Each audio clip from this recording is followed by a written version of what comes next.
Please remain seated.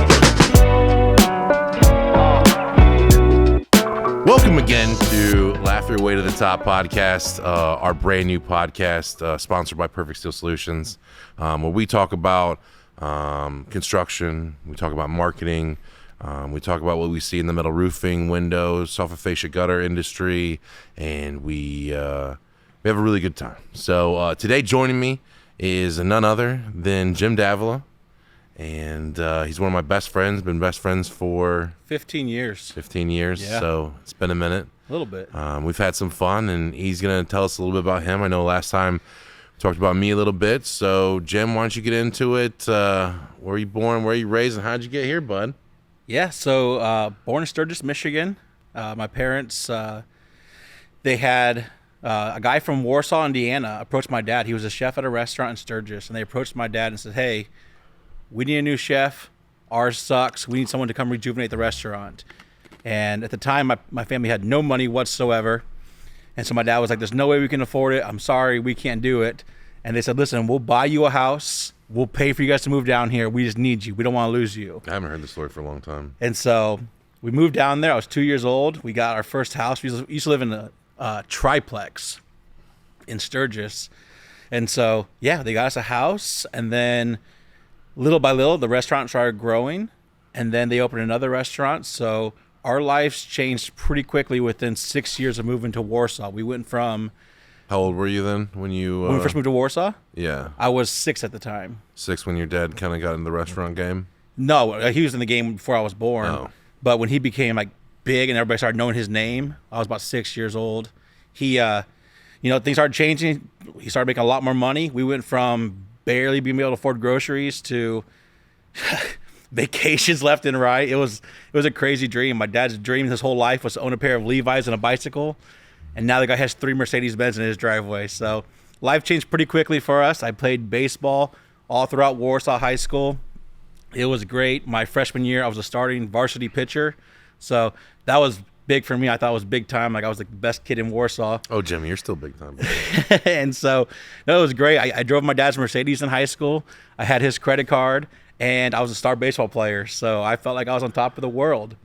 Then I met my beautiful wife, Juliana, our freshman year in high school, and she hated me. She was not a fan of me whatsoever. I dated all her friends, and I was not nice to any of her friends whatsoever. And I asked her out on a date one time to my dad's restaurant, stood her up. I didn't even show up. I was playing basketball with my friends. So she definitely hated me. And Off then to a good note there. one time, Still together? Still together, How yep. long, how many years now? we got together in 2004. Our junior year in high school, we started dating. We got married. We graduated in 05, got married in 08, had our first born in 09, had our second in 2011, and then we just had our little girl born 2 years ago in 2021. So it's been a crazy ride. Here at Perfect Steel has been a blessing, honestly, for me. If you would have told me 8 years ago I'd be doing roofing, I would have laughed at you. Yeah, you weren't doing roofing, were you? No, I was on top of the cellular world. I was at AT&T, a Fortune 50 company, and I climbed those ranks quickly. They were giving me Beats headphones, they were giving me TVs, they were giving me speakers, whatever I wanted. They would send me to stores to fire people and then rehire brand new people and train them. It was the best time in the world. And so, it came to the end there where, you approached me like, hey, I really need your energy and stuff to come into the company and help me out with the canvassing team. We were small. You have tiny, in a small little Social Security office. And yeah, ever since then, it's been a blessing. I went through a health scare, almost died. Did you know? Yep, kidney failure. Found out I was in kidney failure for 3 years, unbeknownst to me. So that was fun and terrifying at the same time. Can you tell the kidney story, kind of start to finish? Yeah. In a way, and if you mess it up, I'm gonna start telling it. No, you're good. Yeah. But you tell it of beginning, middle, end, basically. Yes. So every morning I would wake up, even if I slept 8-10 hours, it wouldn't matter. I had no energy whatsoever. And just walking 15 feet, I'd be out of breath. And I'm like, man, I am out of shape. I am fat. And so I started working out with a sales manager here at Perfect Steel, Ryan. And out of nowhere, I start losing a bunch of weight, like a bunch of weight. You think you're killing it. And I was like, man, I'm doing great at this gym. I am killing it over here.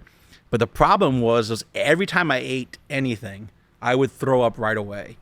And so my family and I, we went to Mexico for vacation, and we were walking to the beach, and I threw up black liquid everywhere.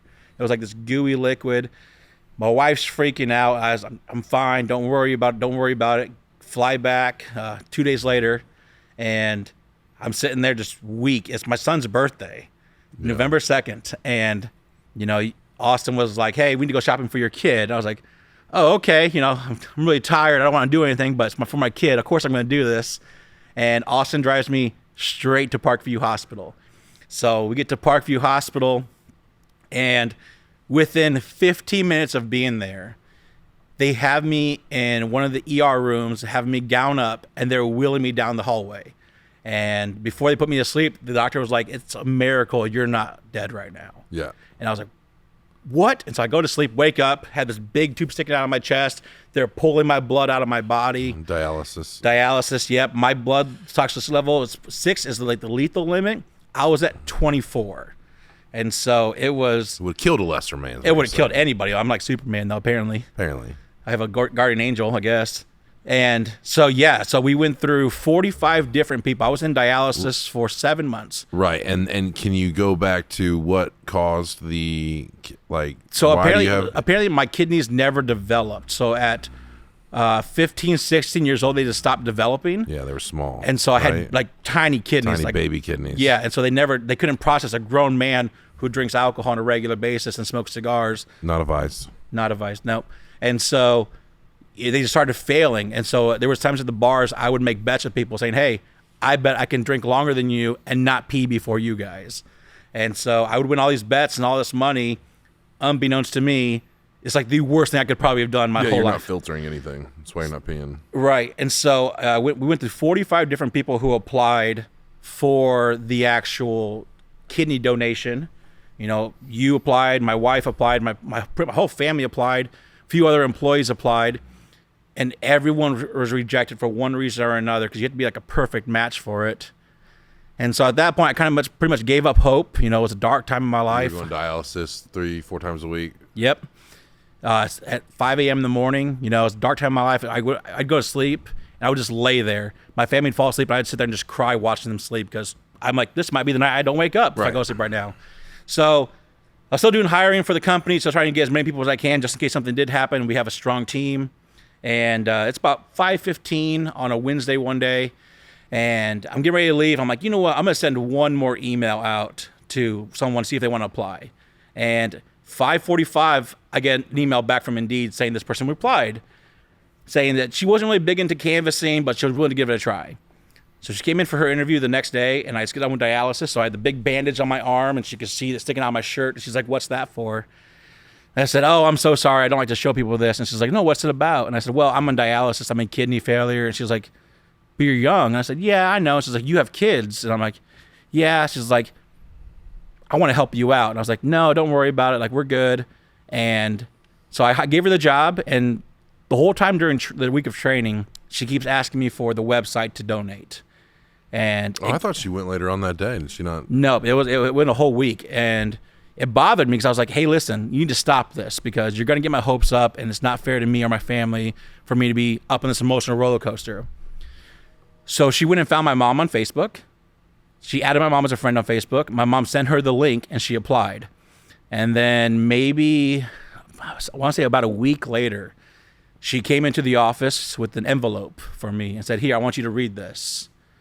And it was insane. It was 100% perfect match across the board. Blood type, tissue, antibodies, everything, a 100% perfect match. It was, I remember, to this day, I cry talking about it. Nothing short of a miracle. And she says, I already signed the paperwork. If I die or not, you're going to get this kidney. And I was like, what do you mean? You have kids of yourself. And she's like, I don't care. She's like, there's something special about you. This world can't lose you. Your family can't lose you. She's like, I'm going to give you a kidney. And about a month later, we got a surgery date. They approved us for surgery, gave us a surgery date. It was December 20th, right before Christmas. And the year prior, we actually spent Christmas in the hospital. We had to do Christmas in the hospital because my blood turned toxic again and it was killing me again. And so I was nervous because I promised my family we would never spend Christmas in the hospital again. And the night before surgery, I'm laying there in the hotel and I'm just staring outside, knowing I had to be up at 5 o'clock in the morning to be at this hospital. I'm just freaking out because at any minute she could have backed out. She had up until they cut her open to back out. And so I am terrified. I am shaking. Even operation day. I thought I put you guys up in the Ironworks. The Ironworks day before. Okay, Yeah. you were in the Ironworks freaking out about Yeah. And so I'm sitting there, you know, I'm freaking out, and I'm in the operating room. I'm sitting there freaking out, and I asked the doctor, I said, hey, doc, you know, are we good? Like, are we going to get the kidney? And my doctor, funny guy, he was the most down-to-earth jerk doctor in the world. He was like, listen, fat ass, you're going to get this kidney. We already took it out of her. You can't eat it, but we're going to put it inside of you. And I was like, what, really? He's like, it's over there. We're going to put it in you here in a little bit. He said, good night. I wake up, and I am groggy. I'm in pain. And I look up, and the nurse is right there. She's like, hey, Jim, are you okay? How are you feeling? I said, I don't care how I'm feeling. I need to know, does it work? And she lifted up this bag of peas. She's like, I think it's working pretty well.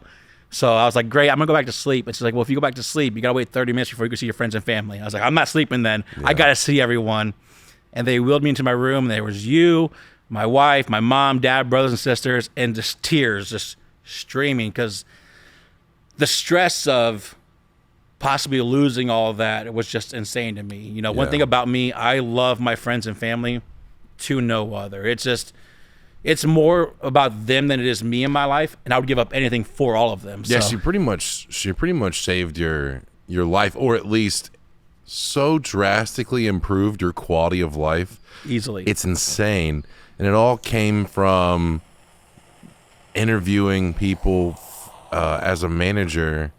From just a coincidence. Like if you had never, you know, people talk about things happen for a reason, and you took a big chance. He took a big pay cut coming here, and I mean a big pay cut. And you know, if he would have never done that, if he was stuck in the cellular world, I mean, who knows what would have happened? I mean, it's hard to say, but you know, leads you on the right path, and all of a sudden it just feels good, and things work out. Now he's healthier than ever, and. And fat, we're still fat, but like, you know, we're getting there. Yeah. But I thought that was a really cool story, where just something comes out of nowhere, and you just got to do the right things and just believe. And he says he lost hope and all that stuff, but he was down on his luck, and then all of a sudden, girl came along, and you never know where good things are going to come. Exactly. You know, she was going through a hard time herself. And, you know, just showing her a little bit of respect and treating her like a human being, unlike everyone else her whole life did, spoke wonders to her. And, you know, it goes to show, you know, that being a good person and doing the right thing does work sometimes. 100%. 100%. You know, so, no, it was a blessing. It was amazing. You know, my family's happier with it. I have my little daughter now because of it. You know, so nothing short of a miracle. And I thank God every day for it. It's amazing. Yeah, I like that story. Let's go with, you talked a lot, but, you know, here at Perfect Steel, once again, we're a metal roofing company that specializes in metal roofing, soffit fascia gutters and windows. And Jimmy has a particular job that's not very common in a lot of fields in construction, you know, regular mom and pop things. I would say that not a lot of people do door-to-door marketing or canvassing. We heavily believe in it, and that's how we've gotten from, you know, 3-4 employees to 70, and from $200,000 a year to $10 million a year. And Jimmy's been a big part of that. I mean, he came on very early on, probably about a year and a half in maybe, and been here ever since, except for when he had a year hiatus trying to die. And so Jimmy, I just kind of want to tell the people because, I mean, people are generally confused of why maybe we would knock on their door in the middle of the afternoon asking if they would like an estimate on metal roofing. And so can you kind of tell what your job is, you know, basically how canvassing works, and then why it has been effective this long? Yeah, so I will talk about my job after I talk about canvassing a little bit, because my job's not the traditional, you know, run the canvassing team and stuff. So, The reason why we knock on your door is we're not big on billboards, commercials, radio ads, flyers. Every company and their mother does that stuff. Right. And we want to be different than that kind of people. We wanted to show our customers that we want to fight for their jobs. And a lot of people do door to door around here, but they have a big turnover rate with it. And one thing that we do different than them with as far as door to door goes is we want to help our customers and show them the true value of what a metal roof can do to people. We want to inform them to the point where we tell our canvassers that we want to help the customer. We don't want to lie. We don't want to cheat. We don't want to try to swindle anyone to anything. Right. It's a completely free estimate. We just want to go in there, show them the different types of metal that we offer. So this way, if and when they are ready to do their roof, they have something in their back pocket. And if anything, they can keep every other company out there honest. But why is this best for us, for our tendencies, when everyone else does commercials, radio, billboards? Well, because think about it. Everyone does commercials and stuff like that. It's completely different when you have a human face talking to you. Yeah. You build a connection with people. That's one of the biggest things. When you have a friend, you're not sitting there pen paling 24/7. Like, that's my best friend. I talk to him 24/7. No, it's better when you're in person. You have that warm connection with someone. So when you have that face-to-face, they can put a face to the company name. They have that warmly, that conversation, and they're able to connect with the customer on a personal basis. Because customers, they're going to tell you their needs. They're going to tell you their concerns with metal roofing. You see a commercial, great, metal roofing. People right away associate metal roofing with expensive, or it's too much to do, or it's going to look like a barn. Correct. Right? And with our door-to-door people, it's better because we want to inform that customer. We want to show them different types of things we can do. We want to show them that we're real people and we're not just trying to swindle your money. We breed our core values through our employees to talk to the customers. One of the reasons why our reviews are so high, because we want that warm lead to come through, and we want to show them that we're there to care, we care for them, and we want to help them, not just, hey, here's our product that we paid $30,000 on a TV ad for if you come pay us. No, we want to do it word of mouth because that's where we're here for you and not to make millions of dollars. Is your team bothering people that have no need for anything? No. If we knock on someone's house, that's one of the biggest things. A lot of people with door to door, they drop people off in neighborhoods, drop them off in towns, and they have to work 7, 8, 9 hours in that town. They pick them up for lunch and stuff like that. And you have to hit 150, 200, 300 doors in a day. That's a waste of time. Why not talk to someone about their roof if their roof's 4 or 5 years old? That's stupid. We train our employees of what to look for. And, a lot of times people are upset. Maybe it's a financial thing. A lot of things could happen of why people are upset with it. But if we're knocking on someone's house, it's because they genuinely could use our help. Yeah. They might have someone lined up for it already, and that's fine. Why people are not pushy. They're not meant to be like, oh, well, you sure you don't want to do this? Let's do this tomorrow. Let me just give you a free estimate, blah, blah, blah. No, we're more like, hey, we're in the neighborhood. We would love to help you out. We have this wonderful thing on our website, Project Map It. Shows all of our previous customers. We show them, like, look, we've helped a lot of people out in this area. I would love to add you to the list. I see your roof's a little bit older. We want to help you with this estimate. So if and when you do decide to do your roof, you have something in your back pocket. You're not going into it blind. Because you see people all the time talking about how they get taken advantage of and they spend $5,000, $6,000, $7,000 more than what they need to on a roof. So we're talking to people that we know that we could help. We're not talking to every Joe Smo in every single house. That's dumb. We want to target people and help the people who could actually use our help. And so what are you teaching the canvassers generally look for when they're going to neighborhoods? Obviously, they're going to neighborhoods that can be approved for metal roofing because we know some neighborhoods can't be approved for metal roofing. Right. It's only like cedar shake or shingles or something like that. Yep. So once they get into a good neighborhood where there's metal roofing already being done, what are some things that you tell the canvassers, marketers, however you want to call them, door-to-door professionals? Yeah. What are some things that you tell them to look for? What are some of the things that you teach them that are dead giveaway? We'll just stick with metal roofing right now. Yeah. So, one of the biggest things, missing shingles. If they have missing shingles on that roof, that means it was laid down properly, poor insulation. It could have been old. It could have been a storm came through. It could have been a lot of things with the missing shingles. Another big indicator is on people's downspouts. If they have those little rocks and those are granules in there, it's not dirt. What that is, that's the actual rocks from their roof coming down. And usually when you see that, people's roofs usually have a pattern to them, either black and gray, white and gray, red and blue, some kind of pattern to it. But when they start getting that checkered board look where there's like 4 different grays, 4 different blacks on there, that means those rocks are starting to come off of it. That means that roof is pushing at least 15 years of age. And the problem with shingled roofs, they only last about 15 years. Another thing we look for, especially here in Indiana and Ohio, is we have that crazy humidity around here. You know, it rains a lot and it gets humid, it's hot. So what starts to happen is the corners of those shingles start to curl up.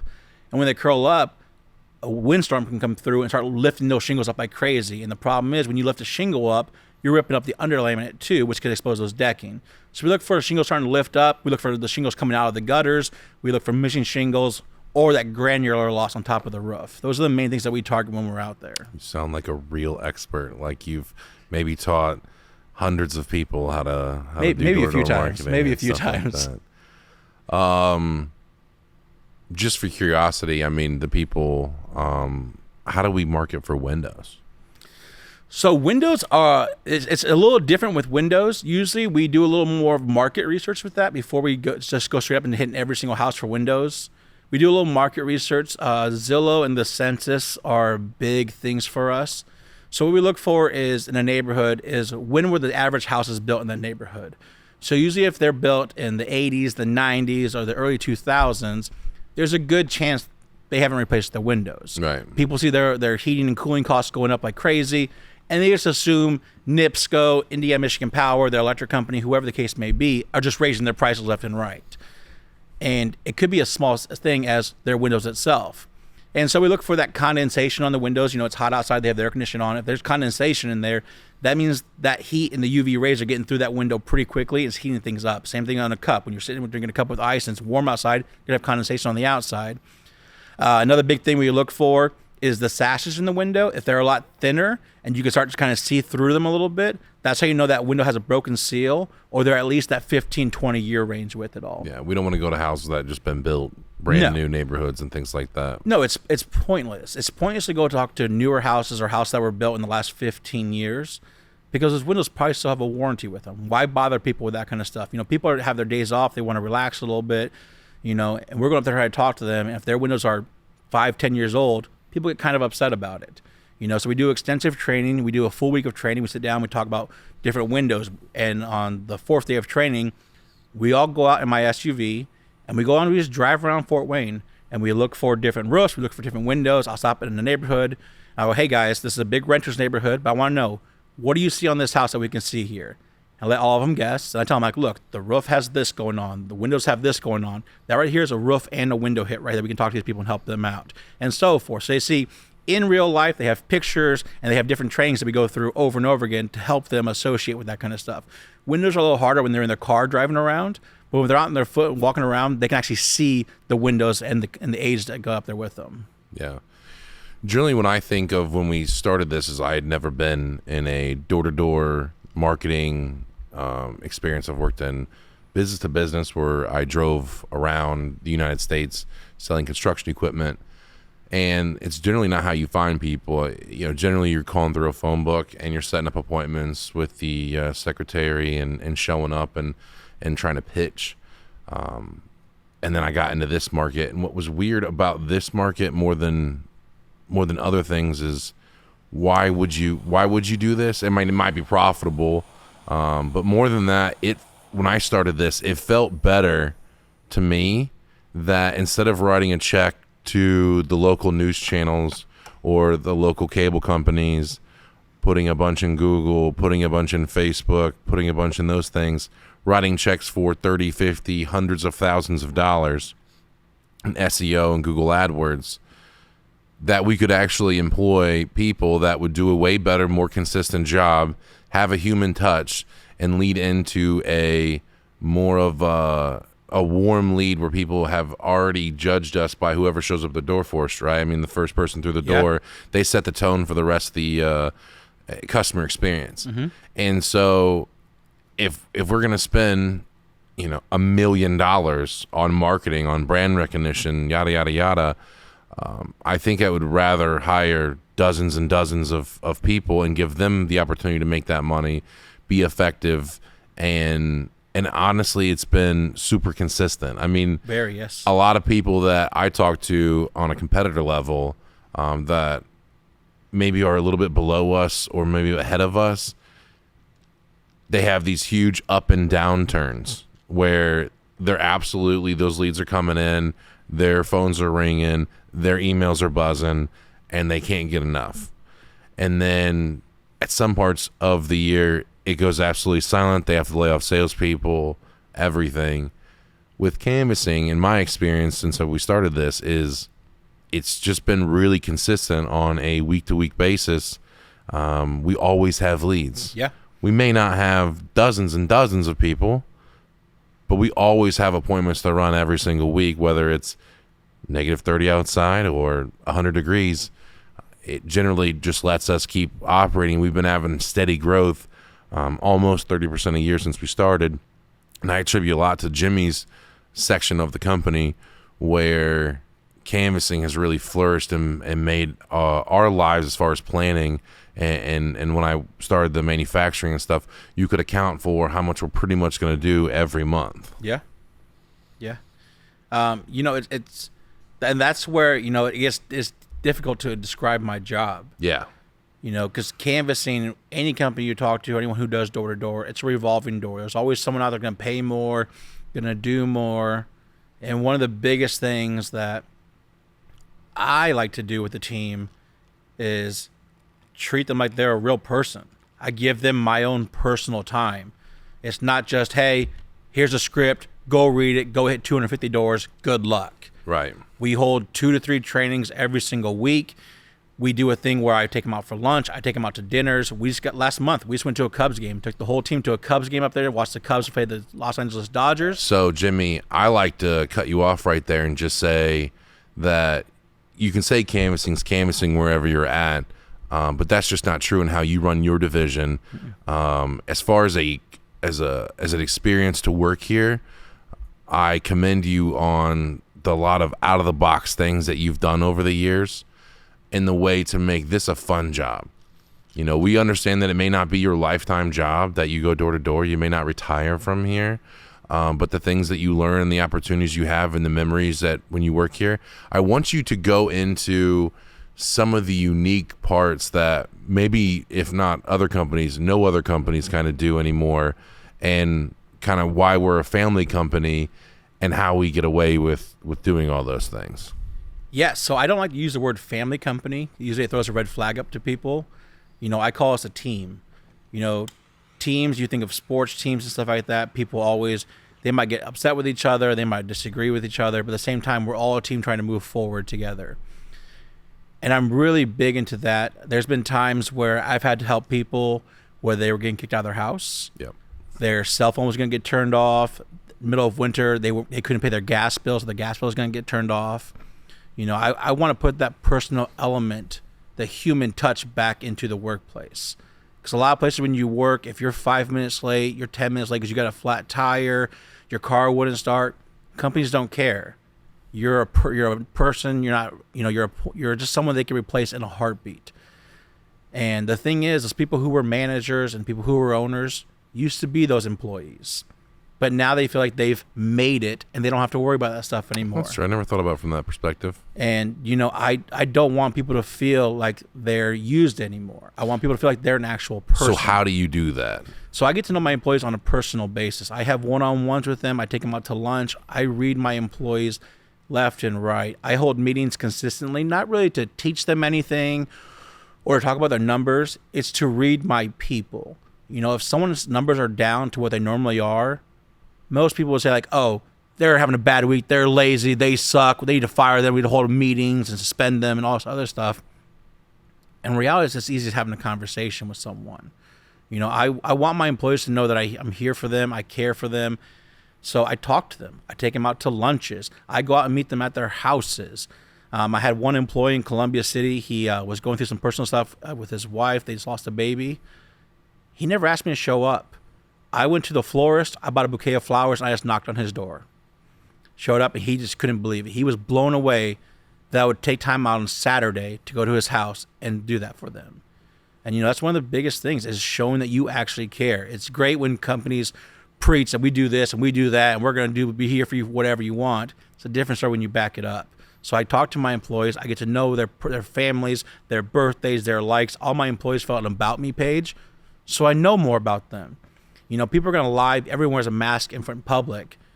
But I get below that mask. I want to know them on that personal basis. And when I get to that point with them, I can help them with whatever they're going through. And I think that's one of your biggest strong points. And when I think about you as a manager, is that you have a warmth to you that a lot of managers don't have anymore. It's about numbers. It's about cranking.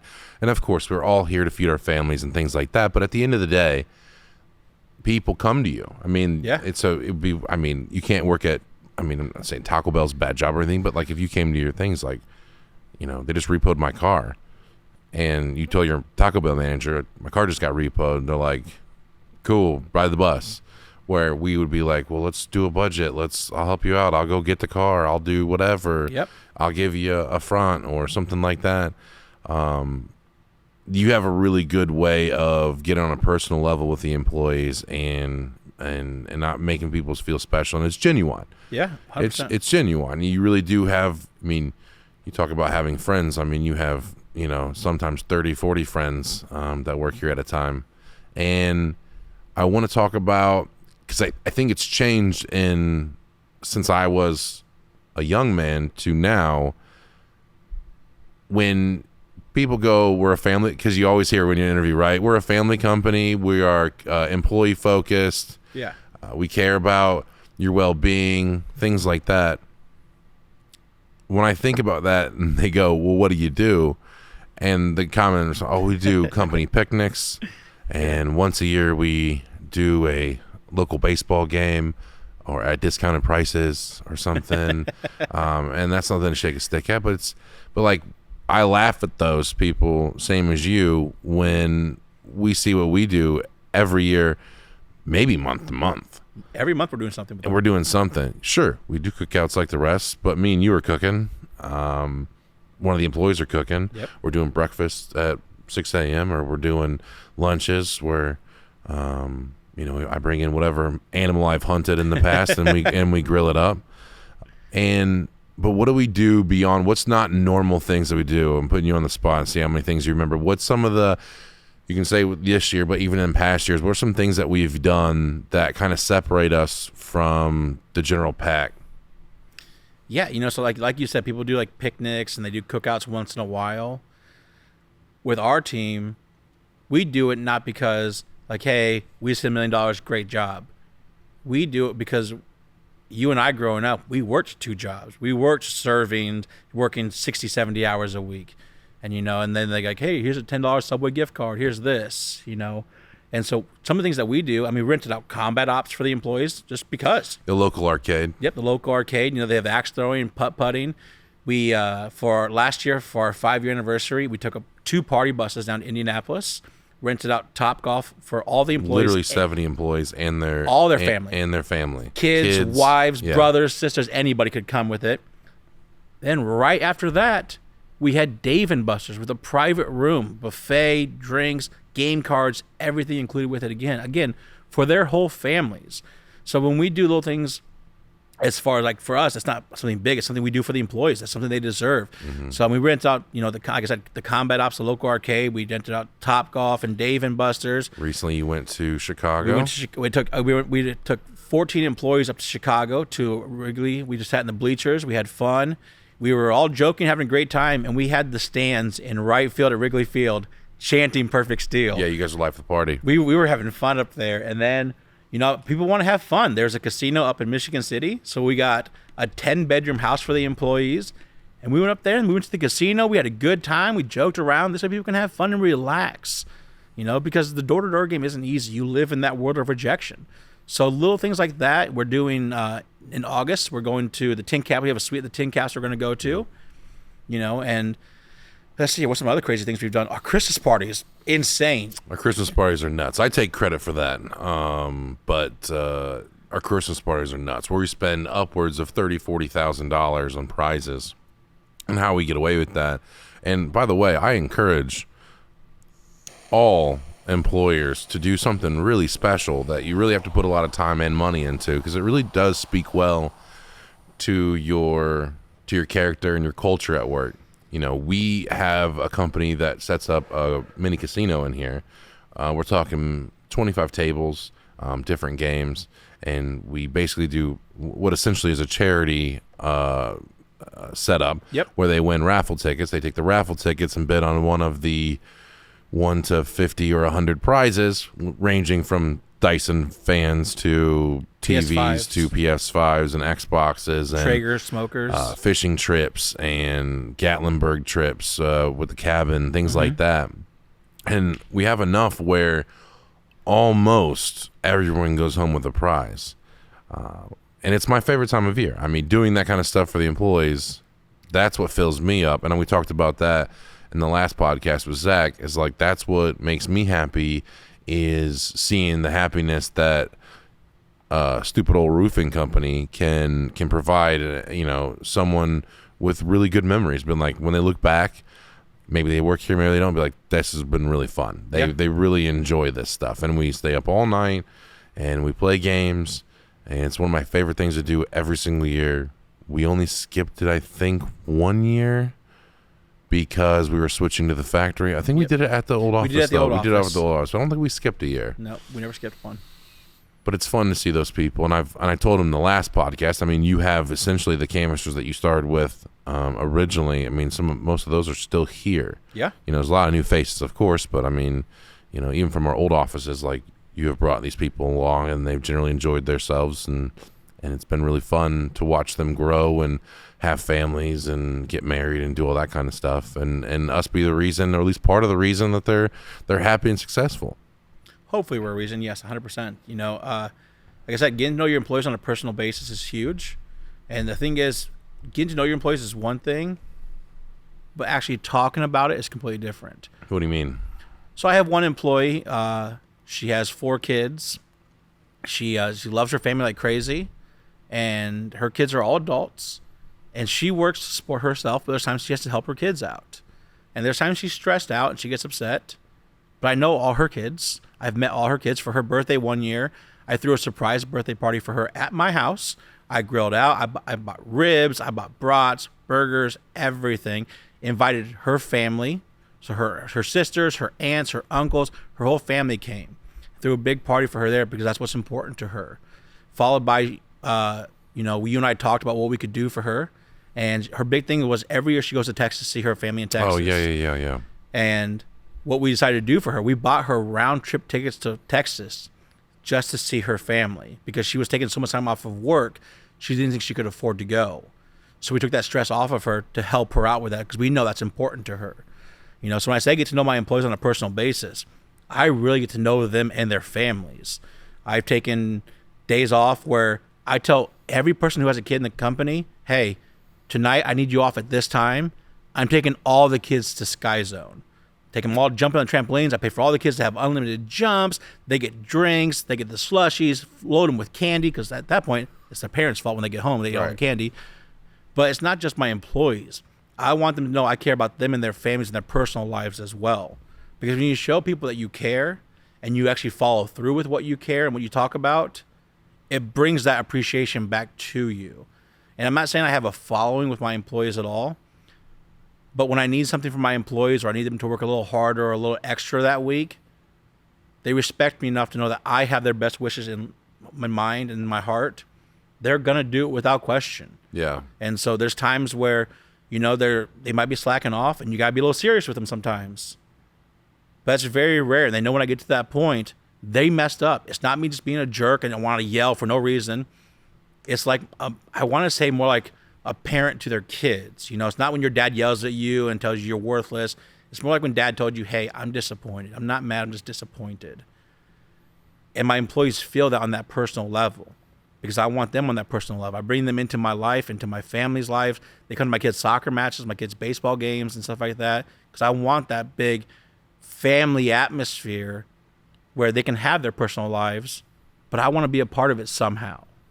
And so I want to know them, their families. I have another employee, loves going hiking. He loves living outside. To me, it's weird. There's bugs and stuff outside. I'm terrified of bugs. We work too hard to sleep outside. And plus, I'm too pretty for it. But he loves it. He lives for it. And he came to me one time and saying, hey, I know I need to work. I need to make money. But I'm really stressed out right now. My son's going through a hard time at school. I need to take a few days off. I told him, I said, hey, man, listen, I'll still pay you for this week. Go take the next 2 days off. Go disappear in some woods somewhere. Go drink some dirty water. Have some dirty food. And just relax out there. Do what's fun for you. And, and that guy has really turned around. In the beginning of the company, when I first took over everything, it was kind of like a sourpuss. He wasn't very happy. Wasn't very team player-like. But breaking his shell and getting to know who he really was, he just felt like he was nobody. He felt like nobody cared about him. Nobody wanted to be there for him. And I showed him. Over a year and a half that I was with him, I showed him, I do care. I am here to help you out. I went to his house. I hung out with his mom. We had lunch together and stuff. It's because I want him to know I'm here. I'm not here just because I'm here to make a paycheck. I'm trying to make my company a lot more money. Not for that. I'm here, of course, to make my own personal family money, to help this company grow. But we only grow as strong as our weakest person. That's why I don't call us a family. We're a team. Because when we have one person struggling, all of the heavy hitters on our team who are all in it for the money, they stop what they're doing and they help that person out right away without me having to say anything. Because I breathe that through all my employees. They feel that love and that attention to where if X, Y, and Z are struggling, my top A, B, and C are right there right away. Yeah, and I think that just speaks to the culture of our company. I mean, our culture is pretty nuts. When I go to interview people, and it's rare because, I'm terrible at interviewing people. I am the worst. But when I go to tell people, because they put you on the spot, you're almost trying to sell them on the fact that they should work there, work here. And I just do a terrible job of that. I want them to want to be here. Correct. But I tell them every time, they're like, every company's going to tell they have good culture, right? Whether you work, big corporations, small restaurants, the culture here is amazing. Everybody love everybody sort of deal. Yeah. But it's really came home to me recently during the wintertime this year. Mm-hmm. And the roofing crews, they would get snowed out. And all the guys have to be here at 6 a.m. They leave the factory at 6 a.m. And they would go out there and they would get caught in, torrential snow drifts and things like that. And they couldn't work. So they come back here and instead of going home, they clock out, they get some drinks and they set up a cornhole board. Yep. And they play cornhole all day long. Mm-hmm. Now, I've worked at a lot of places, including a family business, like a true family business. And if there was no work and we were getting paid, we was out. Yeah. And I thought, this is weird. All those guys from all different walks of life are in the factory right now because they can't make any money today. And they just sit there and go all out to lunch and then play cornhole all day long. Yeah. Their own little mini tournament. Yeah. And I was like, that's probably the best example of how good a culture can be when you're definitely not getting paid and you'd rather be here than at home. Not saying it would be bad at home. I mean, it's not golf, trying to get away from your wife, something like that. But like, it was generally a really good thing to see. And it was all their idea. And I thought that was really special. One thing I want to brag about with our company is during COVID hit. Everyone's freaking out, wondering how they're going to get paid. And a lot of companies laid a lot of employees off.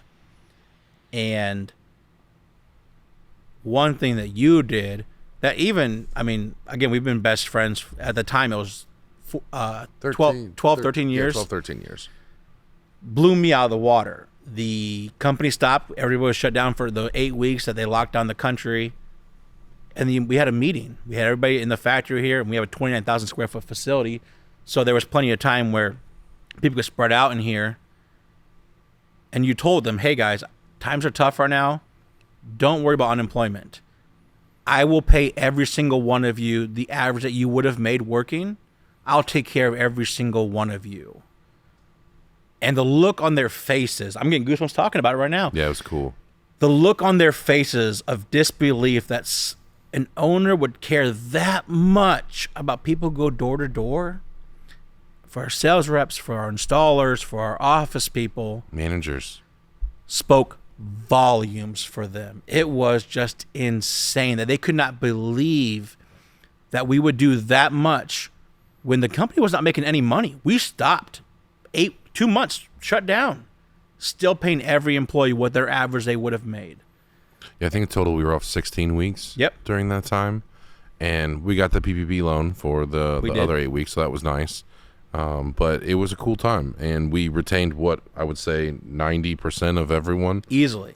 I mean, through that time, some of the people, I think the pressures of that got to people during COVID, and we try to do our best to be there for them. Luckily, knock on wood, no real complications. We got pretty much unscathed, and that was honestly one of our best times because we came out swinging during COVID. I think I talked about this last one. That was one of our best times because everyone still really wanted to work, and we were mailing letters, and we were making phone calls and trying to get business, and it was pretty cool moment for all of us, and it kept us going and on that trek. I think we did something like maybe $7 or $8 million that year, which everyone else, it was the worst time for anybody ever. Our employees came back strong. Right after we were able to open up again, every single employee came back working twice as hard as they did before because of the gratitude that you showed them during that time.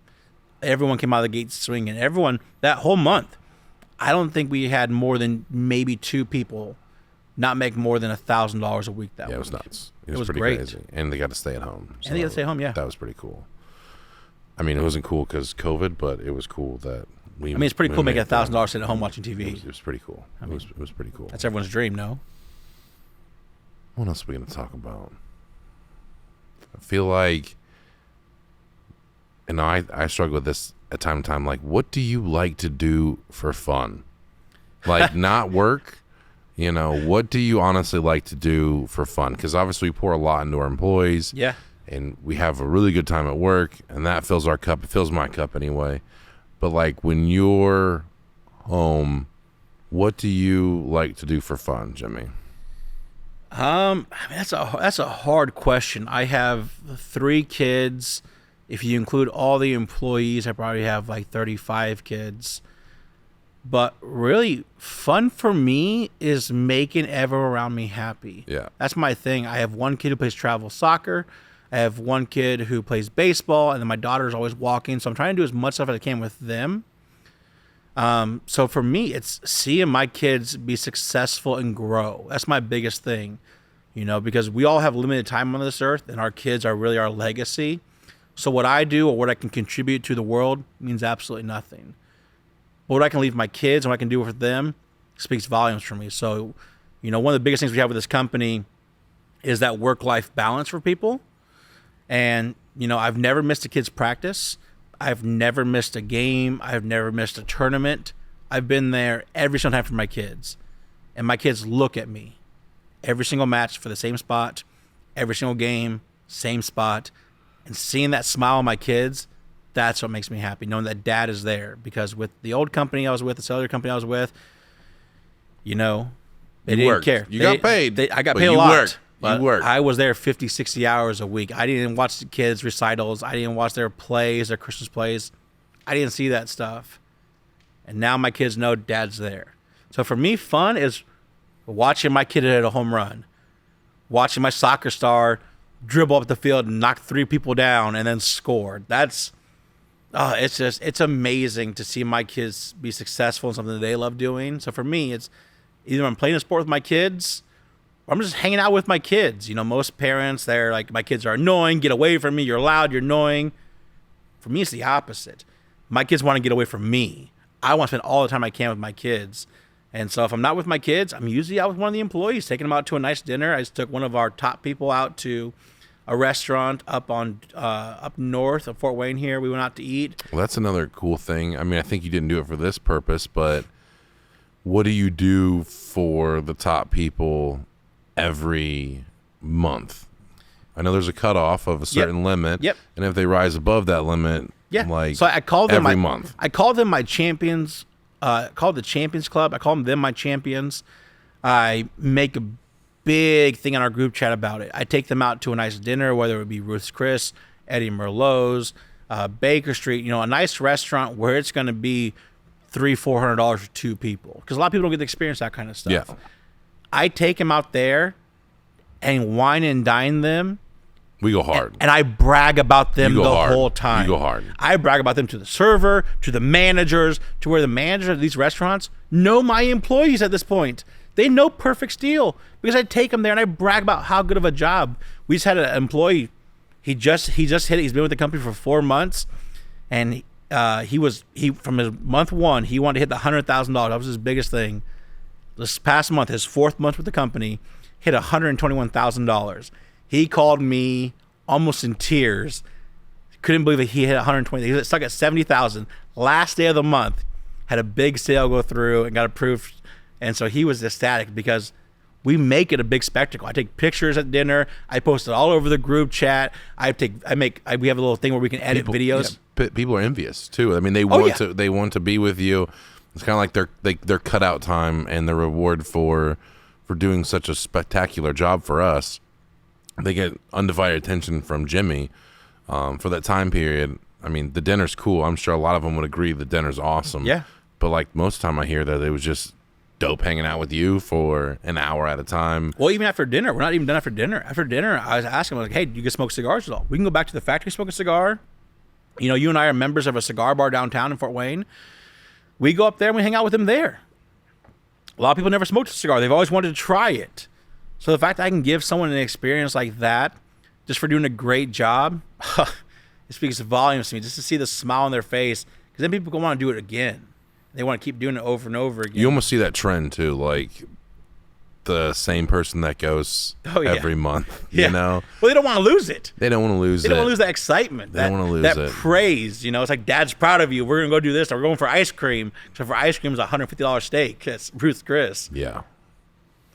No one goes light at Ruth Chris. I've gotten no one goes light at Ruth Chris. $1,200 bills, but you know they deserve that stuff. Yeah. I think that's a pretty cool thing that you do. That's just different. I mean, and I don't mean to, you know, bad talk other companies. I mean that's not the purpose of telling Everyone you has this. their own business model they want to do. I want most, if all, companies to be more or less like us. You know, I know that I got treated, you know, differently at all the jobs that we've had, but no one's ever, you know, done the stuff that we do, especially on a weekly or monthly basis. And I wish that would be more common. Yeah. Because if you show up and show out, I mean, you should get something for that, essentially, instead of just your normal paycheck. I mean, there's doing your job, and you get paid to do your job. And we don't pay any more than to do your job. If you're going to just do your job and clock in, there's nothing wrong with that.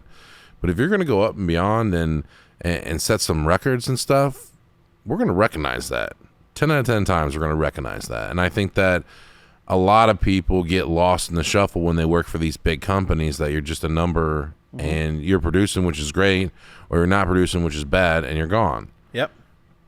But instead, like, if you have one good month, I mean, you're top dog. Yeah, I mean, 100%. you're the dude or woman. I hear all the time in interviews when I ask people, I said, hey, you're working for this company now paying X amount of dollars or X amount an hour. Why would you want to leave it to go door to door? It's not a glamorous job. It's not an easy job. What makes you want to leave it? And they always tell me their boss treated them like crap. Or, hey, they worked really hard one day and their boss is like, hey, you do such a great job.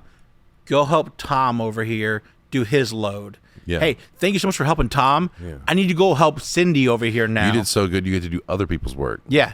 And there's never any raise, bonus, pat on the back, anything like that. People feel undervalued. And I don't want any employee or anyone comes through our company to never feel they're not valued, because without them, we're nothing. I always tell every person on the team, I treat them like a football team. I tell them all, like, hey, Tom Brady, Peyton Manning, highest paid quarterbacks all the time, right? But without that lineman, who are they? No one. They're old men who get tackled, sacked, throw interceptions. They're nothing without that lineman. The canvas are our linemen. They're our line of protection. I've never heard you say that before. I've said it multiple times to our team. I think I said it last podcast, and Zach asked me what's the hardest job at Perfect Steel, and I tell him door-to-door marketing. Easily. I tell him it's like, roofing sucks sometimes. I mean, it's 100 degrees and 100% humidity, and it's -30 and the winds are blowing super hard, and that also blows.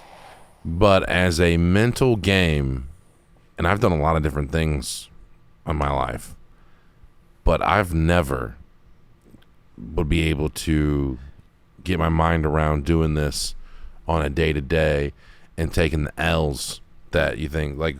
Yeah, they live in that world of rejection. Can you explain why it's such a hard job? Well, again, they live in that world of rejection. You know, when you knock on someone's house, you're interrupting their day. They could be watching a show. They could have had a bad week at work. And they're taking the day off. And then you go knock on the door. You interrupt their time by themselves. And so people right away are upset with you. They're right away angry. Not every time, but definitely a lot of the time people, they're angry with us. And the mental capability that you need to keep going after that, no, get away from me, they slam the door in your face, is huge. That's one of the things I preach to my employees. I call it brain sorbet for my employees. I encourage each one of them every 2 hours to take a 15 to 30 minute break. Turn off the group chat, turn off your phone, go to a park, go to the gas station, watch a Netflix video, something, play Pokemon Go, anything. Get away from that work life. Give your time self to reset, because that energy that you carry throughout the day goes to those doors with you. Yeah. If you're having a bad week and you're like, please sign up, I need your help, please, I need to make some money this week, blah, blah, blah, it shows at that door. So I want my employees to take those breaks and keep going with it, so you're able to be at a max level for that customer that we can't help. You're able to show them that love and caring that our company has to that customer. You know, so living in a day-to-day job where you get doors slammed in your face, hot, rain, snow, or that horrible weather when it's raining and snowing at the same time and everything's slush out there, it sucks. Yeah. Can we talk about the most sucky things that has ever happened that are PG-13 and below? Yeah. Can we talk about one of my favorites is when they got in an altercation. That's what the first thing I was going with right there. Yeah. So an employee knocked a customer's door. And he says of smaller stature. He is not a big man. He's a big man. Big personality. Super cool dude. Yeah. Little man syndrome, if anything. He knocked on the customer's door. The guy had multiple patches on his roof, multiple missing shingles. It was a rough house. It was a very rough roof. And the guy comes outside and goes, "Can I help you?" He's like, "Yeah, sir. I just want to stop by. I noticed your roof's looking a little bit worse for wear, and I would love to help you out with a free estimate." He's like, "My roof is fine. Get away from me." He's like, "Hey, I'm so sorry I bothered you, sir. I'm trying to help you. If you don't need our help, we can leave." So he turned around to leave, and the customer pushed him through his back. He turns around and goes, "What are you doing? Why would you push me for it?" And the customer swings, and granted, it was a horrible swing, punches him in the chest. Knocks him in the mud. And so he falls down. Clothes are muddy. It's 3:00 in the afternoon. He still has 4 hours to go. And he was like, "What is wrong with you?" And the guy does not stop. He keeps coming at the employee. And he gets up. He's like, "If you keep trying to hit me, I'm going to defend myself." And so they start tussling and start punching each other back and forth, back and forth. The wife comes outside, yells, breaks up the fight. The wife calls the cops. Cops come out, ask each person's story. And the canvasser was like, "Hey, they have a Ring camera. I want you to watch that Ring camera, and then we can talk about who wants to press charges." The customer right away was like, No. We're good. Time to leave. Never come back to my house ever again. Blah, blah, blah. So, yeah, that's the one and only time there's ever been a fight with the company. But yeah, that's the one and only one. It happened. But, that's the worst case That's scenario. the worst case scenario. No one's pushing me if I go to a door, but, it just felt so bad. Because little man just got pushed into the dirt. He called me right afterward. He's like, "Hey, I understand if you want to fire me. I did punch this guy. This is what happened." What a weird conversation to get in the middle of your workday. And I didn't know what to say to him. I was like, what did you do? And I heard the whole story. And I was like, well, just go home. We'll talk about this tomorrow and see what we can do to handle the stuff. But there's been... I was a sales rep, and I had a gun pulled on me. At my last company, out in the woods somewhere, and in Indiana, and dude showed up, pointed a gun at me, and "What are you doing here, boy?" I don't know. Thought maybe could interest you in a roofing appointment. we had something set up at 3:00 or something. And he goes, oh, yeah, come on in. And that was a weird foot to stand. Sold it. Great. Dude was super into birds. So we talked about birds for a while, and he signed up. Not sure if he got approved, but I mean, it's fine. I've had old ladies throw shoes at my employees before. No, really? I haven't heard that one. Yeah, they took their slippers off. They knocked on the door, and the lady's like, I'm going to die soon. And they said, man, you're way too young to be thinking that way. You have plenty of years ahead of you. And she's like, how dare you? Slowly got off of her walker, bent down, took off her slipper, and then chucked it, and it hit the employee right in the chest. And they just looked at the lady and was like, hey, here's your slipper back. I'm sorry. You have a good day. We had only one person get arrested in the history. One, yeah. One. I mean, but one. You know, we teach our employees. You know, if the cops say, "Hey, you need a permit," No, don't ruin the story. Okay, don't ruin the story. Okay. I mean, we had and this is before trans was cool, but Yeah. we had a trans employee, and they were trying, and they went through a neighborhood. I can't remember where it was, but Ohio somewhere, and he knocked in a neighborhood. And a few doors down, they told him, do you have a permit? Mayor's house, knocked on the mayor's house. The mayor's house. And we did not have one. Yep. Didn't know that this place in the middle of nowhere needed a permit. So Nope. we didn't have one. He rings you up and says, hey, we don't have a permit. And you say, Perfectly fine. Hey, leave. Call 100%. the person you rode with and leave that town. Leave. I'll call them tomorrow. I'll get you a permit. Yeah. And he goes, you don't want to be knocking here anymore. And a couple doors down is the sheriff of this town. And he continues just to keep knocking for some reason after he's been told no. Yeah. And knocks on, he's going down and a cop pulls up and says, hey, I got a call. You're in my neighborhood. Just leave. And he goes, absolutely. I'm going to leave right now. Thought it was over. Cop pulled off. He knocks on a couple more doors. Last door he knocks on was the sheriff's wife. It was the sheriff's wife, yeah. Sheriff's wife. And she called him. He goes, it's over. He's like, my officer literally just told you 5 minutes ago to leave. Just leave. It's that easy. I mean, I don't understand how following law enforcement rules is hard. And so, yeah, he was upset about it. He blamed the company when we told him, like, hey, leave. Why would you keep knocking for? And so, yeah, that was an insane time. It's the one and only time it's happened. I train all my employees. If the cops ever tell you. We get stopped by the police. Constantly. All the time. Constantly. And they are so cool about it. What are you doing? Metal roofing. Yeah. Most of the time they say you need a permit. We've signed police officers up. Sheriffs, mayors, everybody. That pulled us over. Yeah. What are you guys doing? We're knocking doors in here, signing people up for free estimates. Oh, yeah? You guys do metal roofing? Yeah, we make all of our own stuff. Yep. You want an estimate? Where do you live? Oh, just down the street. Cool. Yeah. So I'll sign you up. Give me your number. Boom. Yeah. And a lot of times the smaller cities are the ones with the most problems with it. But there's so many people out there trying to scam customers and steal their money. Most of the time, all the city wants to know is, are we a legit company? And who are you?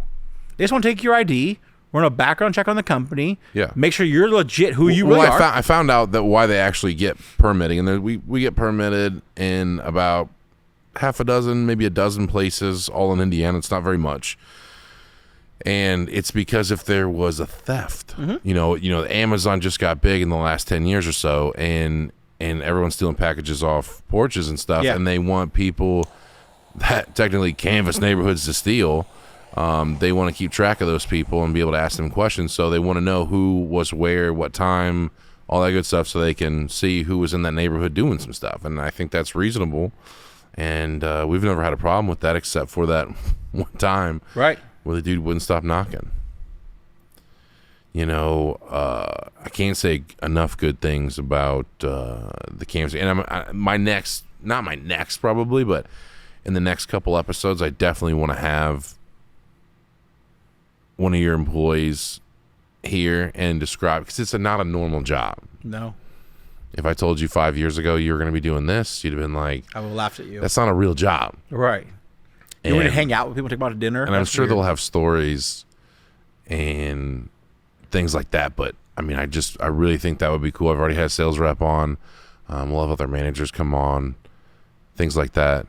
But I really want to get into that because I think people from their perspective being like, hey, we're just trying to sign people up for estimates. Totally cool if you don't want one. But we're out here doing a service at the end of the day. Yeah. We're not trying to sell you anything. I just want you to know we exist. And if you ever do need a roof, you already have a quote. Yeah. That's all we're trying to do. Yeah. Can we go into, without going into way too much detail, of what encompassing, like what do they actually do besides go knock doors? So we have certain areas that we go into, and their main thing is to scout the area first. We want to see, is the area that we're going into worth our time to talk to people? Are there people who could use our help? So we'll drive through a neighborhood. We'll see. There's there a bunch of houses missing shingles, missing granules, lifting. Is there metal in the area? And from there, we talk to the homeowners. You know, we want to make sure that we're not going to be a bothersome to people. We do our research on HOAs, on certain cities that do not allow metal roofs before we get out there. You know, so we want to make sure that we're not just spinning our tires, wasting our employees' time or anybody else's time before we get out there. So a lot of the time, the first hour that the employees are out there, they're just making sure that we can help people in that area. Because if we can't help people, why go bother people? Why interrupt their day? And then from there, we just go. If it's a great area and the people could use our help, we're going to talk to them. If there's no point in talking to them, we're going to leave them alone. They might ask us like, hey, what are you doing? And we're like, hey, we're just here to help some people out with some free estimates on metal roof. You know, if and when you do decide to do it, we're here for you. Something in their back pocket to keep every other company out there honest. If anything, we can save you a couple of $1,000s in your back pocket. What? Because I know that it's very busy for you. You're constantly hiring people and looking for the next generation of marketers. What makes a good candidate to do this job? For anybody who's watching this and go, I'm not happy at my 9 to 5 or my midnight shift, or I'm in a factory getting no love, but they're not sure that maybe going door to door and putting themselves out there like that is a great idea.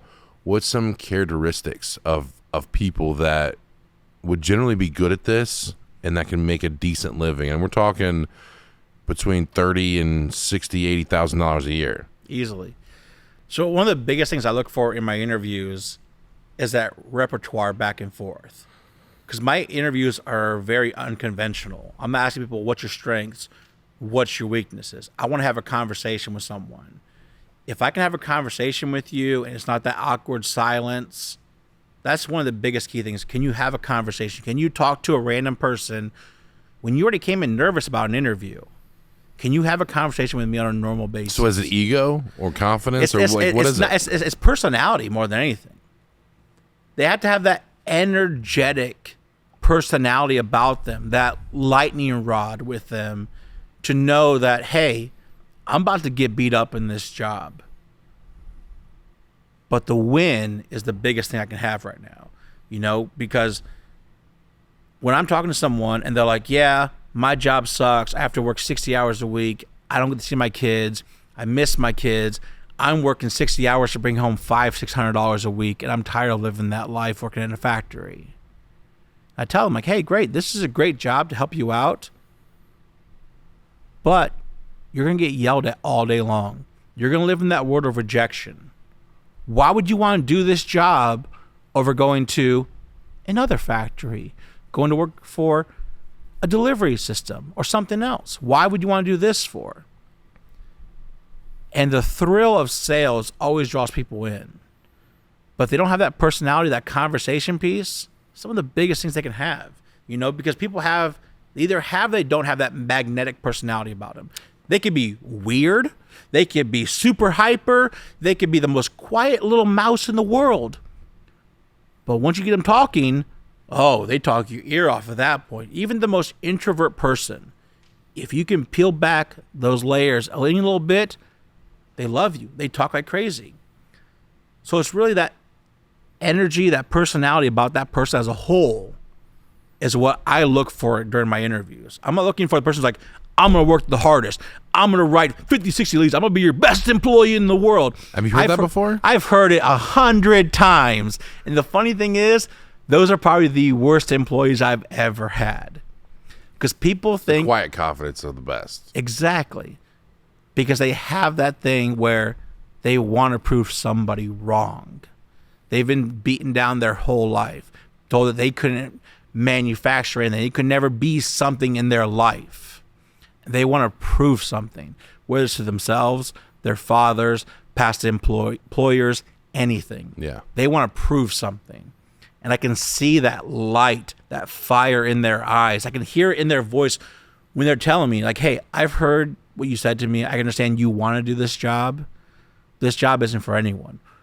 Why would I want to give you a chance with our company where we can give you the world and change your life in literally a month?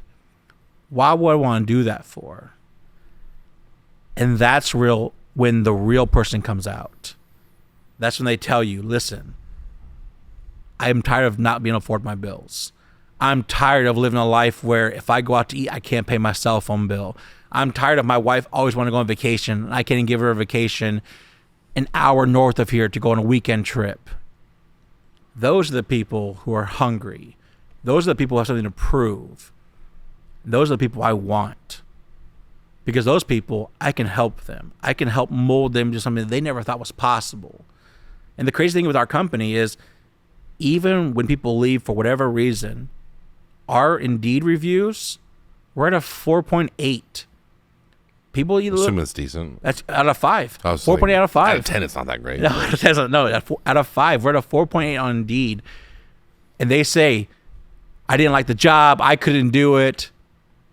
But that company cares. That company's all about you. They gave me plenty of trainings. They helped me out. They took me out personally. They put me with people who knew what they were doing. I just couldn't do the job myself.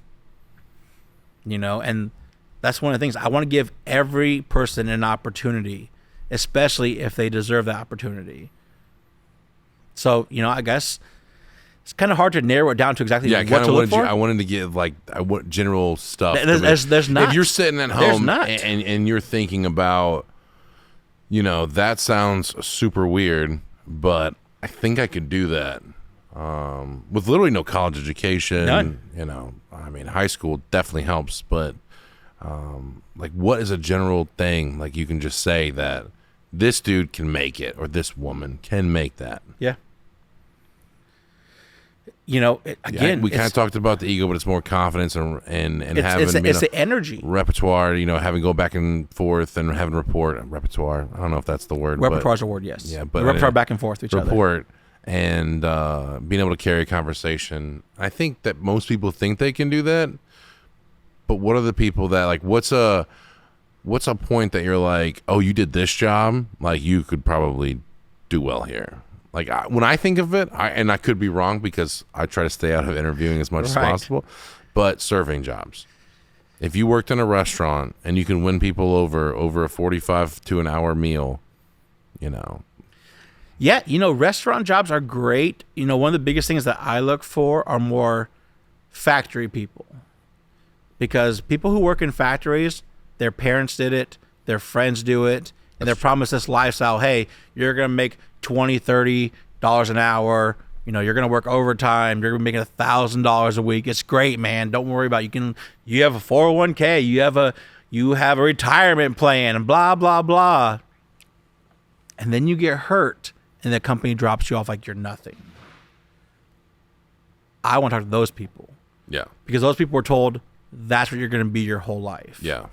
And I want to help elevate people's minds to get out of that mindset that this is where I live. If I want to go on a date with my wife, it's Applebee's, it's Chili's, it's TGI Fridays. It's not a date. It's a normal night. You want to spend $30, $40 on dinner? Great.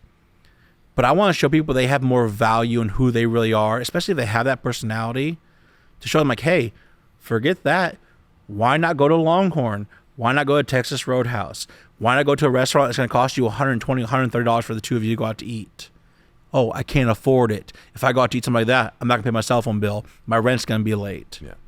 Would you say that and I'm asking a lot of questions, so in the background, I want you to be thinking about, because I think I interview people a lot in this kind of format and carry a conversation, but I would like you to think of some stuff from me. Last thing probably I'll ask you, probably not, but the people want to know right now how to become proficient at Indeed. And I will say, while you are magnetic and warm, inviting, fun, funny, fat, all those things. Yep. You have found a way to make Indeed work for your sector of the business. Yeah.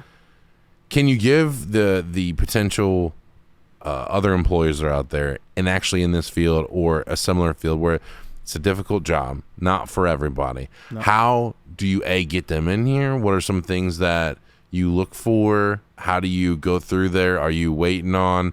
Is there something special you put into the advert? I mean, it's kind of like an advertisement. I don't really do with Indeed, like that's more your realm. But like, I don't want to give away all your secrets, but I think that's people, right. That's what I was kind of like.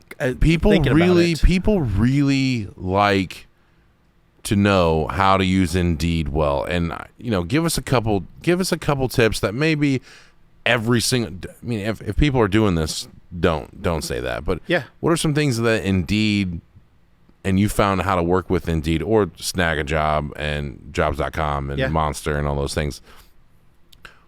How do you make that work? Because I mean, you get a ton of people that apply.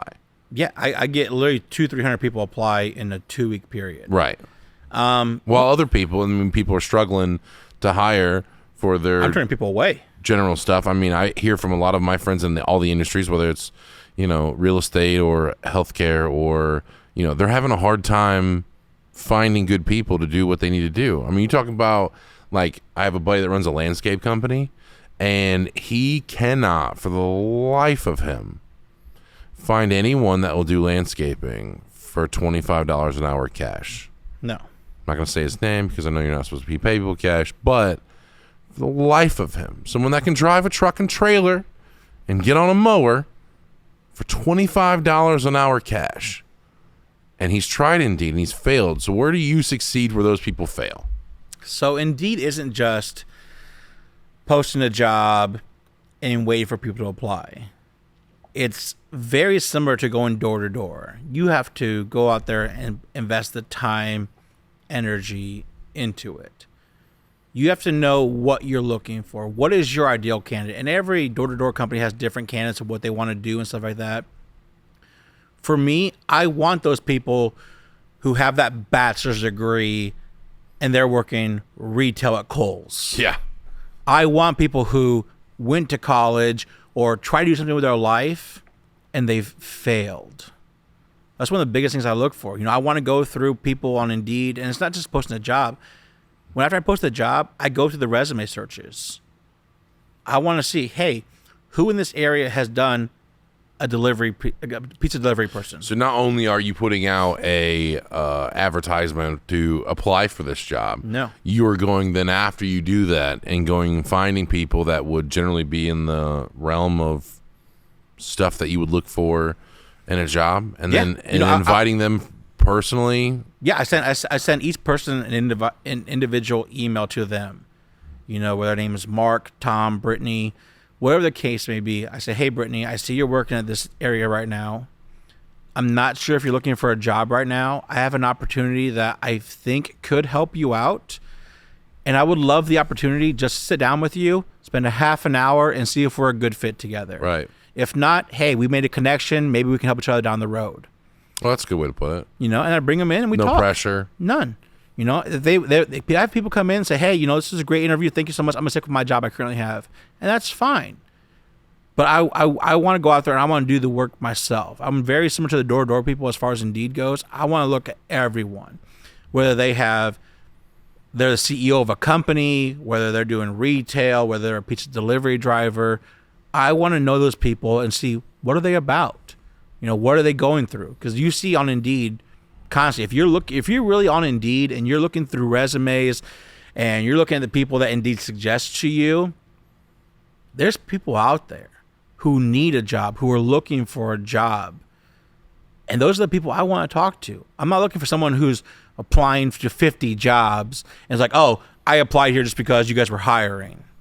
That's not people you want. Yeah, and people get trapped in that. I think a lot of times in the lower end stuff is they go, oh my God, someone wants to work here, hire them. Right. And they get desperate and they're like, those people aren't going to work out. No. I mean, you should do as many interviews you're doing the as shotgun approach where you're like, I'll just point out in this general direction, see how much stuff I hit. Right. It's especially hard when you're first starting out and you need a team right away. You need a team to blow up and do great for you right away. And you think that the quickest way to do that is just to hire everyone. As you can. Right.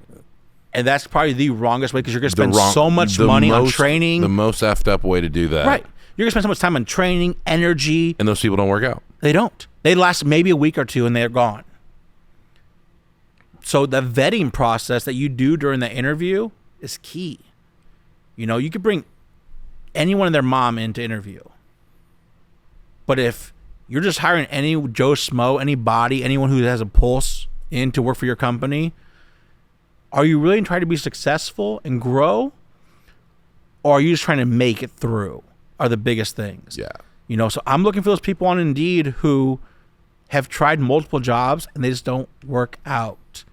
I love when people put in their resumes, I feel lost. I'm looking for something that can help me out.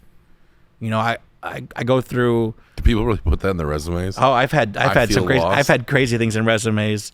The craziest thing I've had on a resume is hurry up and catch this tiger. Those are the people who are arrogant, who think they rule the world and they're the best ones out there. I think drug addicts. You got to do a lot of research in what you're doing. You can't just believe what's on paper 24/7. There's times where friends help friends out. Might find drugs in the car. They have a drug charge now. Maybe they never done drugs their whole life. It's a lot of different things that go into it that we don't know. You have a beautiful way to look at the worst outcomes or possible realities. I feel like you can't be very judgmental in this type of industry. You have to think outside the box with it all. If you go in with it with everything's black and white, you might lose the best person you could ever hire in your company. You need to be open-minded and talk to people. Same with door-to-door. If you're driving by a house and the house is run down in a bad part of the town and they need a roof and windows, but you're like, no, this is a very bad part of town, I'm not going to help them. We probably have half our sales. You never want to judge a book by their cover. You want to talk to people. You want to get to know them. If we're asking people to go door to door and you're not willing to go get dirty yourself and ask people about themselves or do the job yourself, what are you doing? How can you say you truly care about your employees if you're not diving deep into them and caring about what's going on in their life and what happened in their past life? I like it. You have any questions that you want me to talk about? It's hard for me to ask you questions about what you do. I've known you so well, and even though you're bigger than me and stronger than me, I always feel like I'm your protector against everyone. I think one question I have for you is, you kind of touched a little bit that helping people fills your cup. Right. But apart from helping the employees out, what really drives you? And me, I know the answer because I've known you for so long. I've seen you in your up and downs. I want to know what drives you, apart from helping our employees, helping our company grow. Who and what is Austin Fain? You know what? I mean, everyone has issues. I think that some of mine, the best parts of what makes me is, whether you have, like, say, daddy issues and things like that. I mean, I grew up in a household where, dad was successful. Mm-hmm. Dad killed it. He made it to the top of million dollar company. I mean, crazy, hundreds of $1 million company. And was always successful since I was alive. and put the bar so high. I mean, I think that what drives me, what makes me happy is obviously making people happy, and I don't take that lightly. I mean, I really do on a day-to-day basis. I'm doing crazy stuff this week, and hopefully next week's podcast I can talk about what I'm doing for our buddy Zach, who was in our last podcast. But that's Thursday. So, but I mean, I have a real sense of trying to make people proud of me. I mean, that's I work with a lot of different types of people, but I maintain a high level of morality and a high level of ethic that makes people, I hope, want to do better, and I want to be better for them. So I try to do as much as I can to not only benefit myself, but that would benefit everyone else. So I try to put myself in the best positions to do stuff. I mean, I don't do, you could say that I'm to the point where I could buy sports cars. Yeah. And I could buy crazy vacations and do all that kind of stuff. But I don't do those things because that's not what motivates me. And it's not a bad thing to want that. Like if you're out there and you're like, I really want to drive sports cars. If that motivates you, go for it. But my biggest thing is just like, I want to see growth of everyone around me. If everyone does better, I do better. It's happened like that since day one. Every single time that someone reaches a new level and breaks the mold and rises up, it benefits me. It benefits also everyone. If it benefits me, you better believe it benefits everyone else. Yeah.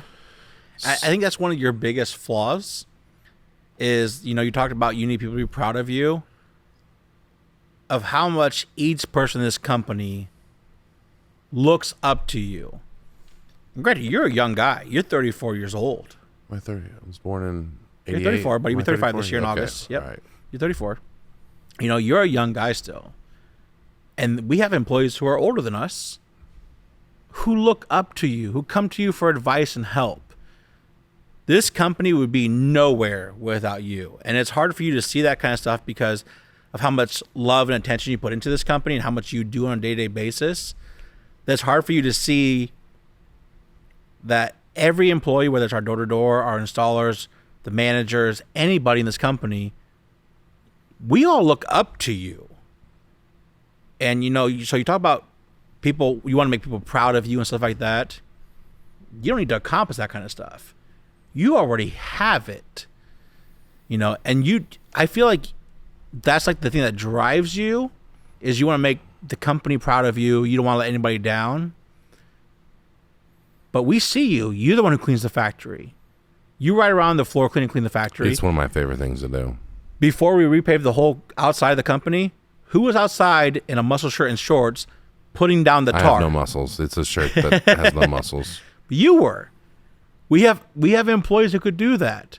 I think that's lost, but I got that from Dad. I mean, exactly. I got that from Dad. I mean, he ran a steel yard and he would carry steel and cut steel and do all that kind of stuff. I mean, it was what it was. I mean, I got that from, doing that. I love cleaning the floors, by the way. I have one of those janitorial motorized units that you sit on.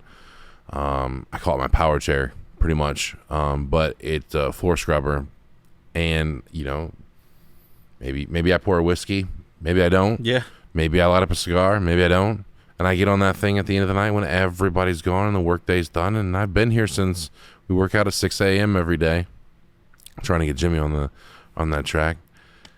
And it's my favorite thing at 8, 9 o'clock at night to get on that thing and clean, and to clean up the tools and do the small things that make life easier. I just today, which is weird, we're trying to we have 27 company vehicles. Yeah. Which is nuts. And I'm having a hard time keeping those things nice because my dad always kept stuff really nice. And it wasn't a year and a half ago, I borrowed his car for a day. Mm-hmm. And I had rocks. The Lincoln. From Yeah. I mean, gravel. I mean, dust. got in the floorboard, and he was like, "You're gonna pay for someone to clean that." Okay, yeah, not a problem. He kept everything nice, and people generally, if you keep stuff nice, people respect it more. Company cars are company cars. You have one, and a lot of people here have them. And if you let people drive for 8 months to a year and not clean it out, I mean, life happens, and it gets really burnt out, and it gets dirty, and then all of a sudden they're not taking care of it, and it gets even more dirty. Anyway, I couldn't get the mobile detailer to come by and take care of our vehicles. For whatever reason, either it's bad business or, circumstance, they didn't show up today. I had 10 vehicles out here ready to be done. I made appointments to do all that, and they didn't show up. So again, and this is going to lead me into the wrap stuff, but again, I went out and bought $5,000 worth of detailing equipment, commercial detailing equipment, that I will personally clean all the vehicles. I'll get a steamer, and I'll get a carpet upholster, hot water solution machine, and I will do all the cars myself. I like doing it. Yeah. And I think there's a lot of people out there that wouldn't put that time and energy. I don't know. I don't think that I'm better than them. But I think it's one of the things with the company that you don't give yourself credit for. It's not that all the employees and everything we do for people that help drive everything. It's seeing you as an owner care and give that much back into it. We had a problem with wrapping vehicles like you're about to talk about. Yeah, I was going to talk about that. What did you do? You went out and took care of it and solved it yourself. Well, I mean, we wrap our vehicles. All of our vehicles are logoed with Perfect Seal Solutions, our phone number, our website, the things that we do, metal roofing, windows, soft fascia gutters. And as a general rule, we want all of our vehicles wrapped. 2 reasons. One, great marketing. If you're out there and you own a company, not just because I own a wrap company, I can do that for you, but you should wrap your vehicle.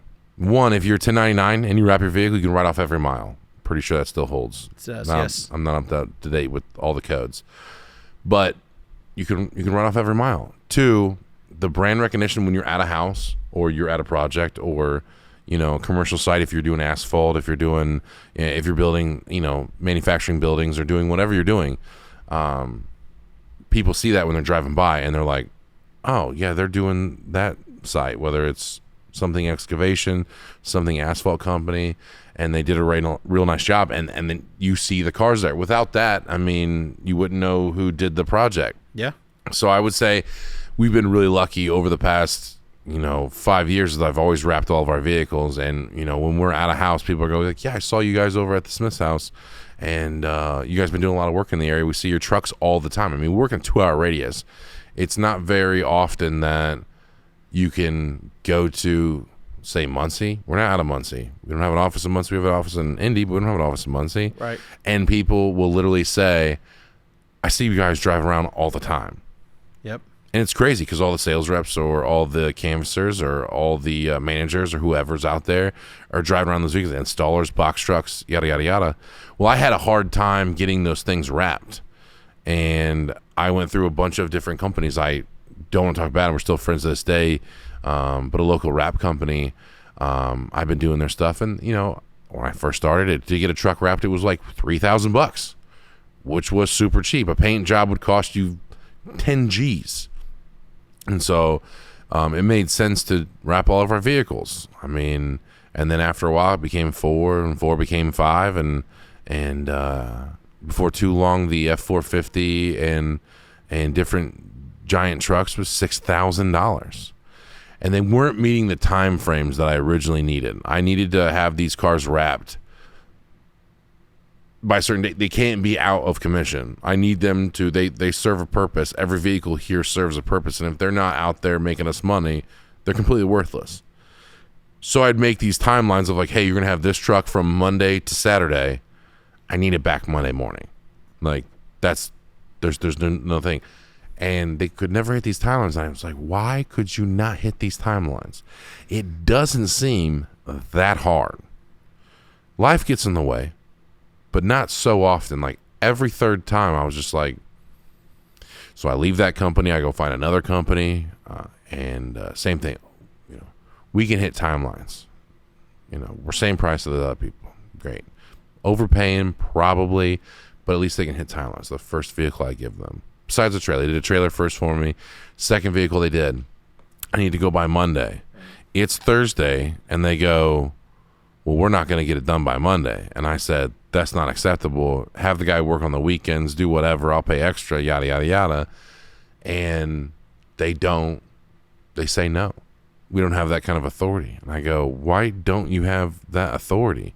We don't have any in-house installers. We subcontract everything out. Same with the first one. So I got super mad, called you in the middle of the night, and I was like, we're going to start a wrap company. I don't care. 11 o'clock at night. And so we went out and bought a $100,000 printer. We bought $50,000 of vinyl. I sent 2 ladies. One we found on Indeed. One was an installer's wife, and they wanted to go get in the business. And I sent one to California, one to Florida, somewhere in Florida. Tennessee. To get 3M certified. And now they wrap all of our vehicles in-house. It's 1/10 the price, and it's great. You know, we're doing a bunch of bigger facilities now and that kind of stuff. I have all my vehicles wrapped. Anything that gets damaged, we get wrapped. I just get tired of the excuses that you can't do something. I mean, I'm in a position where, like, obviously spending money is not an issue, but, like, people won't think outside the box. But you're proactive about it. Proactive. I can't. It's the biggest thing. It's so bad. You know, and it's one of the biggest things about you is that you think of the problem before it comes up in our company. You know, you see things within the canvassing team sometimes before I do. You know, I'll come out on my slow times in the day. I'm like, hey, Austin, how are you? You know, we'll have our little conversation. And you'd be like, hey, have you noticed this recently? And I'll be like, I haven't not thought about that at all. And you're like, I think we should do this, maybe do this. Because one of the biggest things about you is you're constantly thinking. And that's one thing I love about you. You are constantly on YouTube, on the internet, looking up different things. You know a little bit about everything. So you're constantly looking up different ways to help people grow, not just the company grow, people in general as itself. You know, so you talk about me helping the company grow and how I've adjusted with the team and helped the canvassing team grow to what we have now compared to what we had at the beginning of the company. But I can't attribute all it to myself. You know, you've guided me a lot of the way through there. There's times where I've been so frustrated with the team where I didn't know what to do. I was like, Austin, I can only think of one time that ever happened. It's happened a few times. No, I think it's only been one time. It's happened a few times where I don't know what to do. I'm confused. I've done everything I could in my power to make sure that they're being successful out there, and I don't know what to do. And I go out and talk to you in the 10-minute conversation that we have, I have a clear head. Because you have that capability of grounding yourself, getting out of the business aspect, and going to, hey, if we were someone looking into this company, we should do this. Or, hey, what about this? What about this? What about this? And of those 3 ideas you give me, one of them is gold. And I'm like, we're going to do this from now on, Austin. Thank you. And I go in there and I adapt to what I really want to do. Mm-hmm. I change it a little bit. And we flourish again. Yeah. I have a rule, you know, there's no bad ideas. But if you're going to shoot my idea down, it better be better than mine. You must have a better idea. Yep. Like, I don't care what it is. I tell people that when I interview them too. I'm like, if you need structure, this isn't the place for you. Right. Like, we change stuff all the time. If someone has a better idea, I'll do that. I'm not too proud. I'm an idiot. You know, I went to community college that doesn't exist anymore. Right. You know, they got defunded. Talk about defund the police. I got defunded Brown Mackey. You know, like I'm dumb, but I hire so many good people around us, and I think I've talked about that in the past. Is like getting the right people in the right place. That it's made me seem like I make a lot of good decisions, but I'm like, nah. I just put the right people in the right place, at the right time, and it's been great. Kind of want to finish up here. Any closing thoughts to what we talked about, or? Yeah, you know, the main thing, if you're looking to build your canvassing team or really engage the door-to-door people and get those all-stars on your team, you got to carry yourself. You got to be that person who's willing to put the time and work in Because if they're going to go door to door in the rain, the sun, the snow, and everything, what are you doing for them? Having your employees back and doing things for them, not really monetarily wise, being there as their mentor, their counselor, their friend, speaks volumes compared to any money you could throw at them. You can throw $2,000 a week to a canvasser, and guess what? They're going to do the same thing as if you paid them $1,000 a week. They're not going to work any harder because they know they're guaranteed that money. But if you put that time and energy into your employees and you really dive into Indeed, you look at your interviews and you ask for criticism from the people you interviewed, you do mock interviews with the current employees, other people who don't do this job, and you ask how you did during the interview, somewhere you're going to grow. So if you're trying to learn and you're growing, great. But if you think you're the best at this job and that you can't do anything better because you're paid a salary or you're the boss already, guess what? Your company's going to stay exactly where it's at. That's probably the biggest advice I can give to someone. I learned today, this is only day 2 for my new employees. One of them taught me something today. I was like, that's a great way to look at it. I'm going to use that from now on in my stuff when I go out door to door myself. And that's great. If you're not trying to learn, you're trying to grow from your employees and help your employees grow, why are you in this business for? I like that. Again, I'd like to reiterate every single time that if you have any questions, if you'd like to hear more on a certain topic, another repeat guest, things like that, if you'd like to hear certain stories or experiences that we've had in the field, whether you see this on YouTube or Spotify or clips, we want you to ask us questions, give us some feedback. We want to provide not only our fellow employers and things like that, but we also want to help the consumers, figure out some stuff. As we get into future podcasts, we will dive into the issues that we run into, the success stories that we run into, and the general knowledge that we've accrued over the last 6 years doing over 1,700 jobs.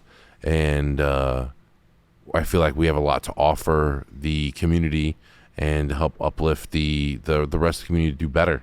That's at the end of the day. If you guys do better, then we do better, and we all hold each other accountable. If you can get anything from this, is just listen with open ears, an open mind. We do things differently, and that's not a bad thing. No, not at all.